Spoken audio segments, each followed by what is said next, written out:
சேர்க்கலாம். இது வந்து ஃப்ளோட்டர். நெய் நல்லா கொதிக்கட்டும். ஆச்சு போட்டு பொறுக்கி எடுத்துக்கலாம். அது வரைக்கும் கொய்யாக்கத்தோட பாட்டு பாருங்க.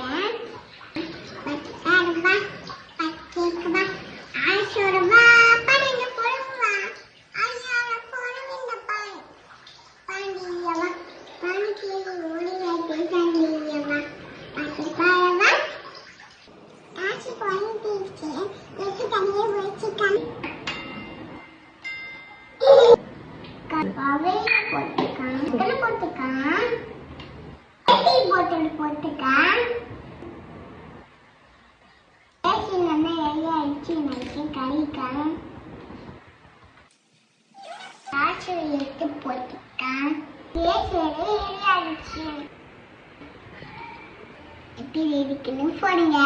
உங்களுக்கு பிடிச்சிருந்தா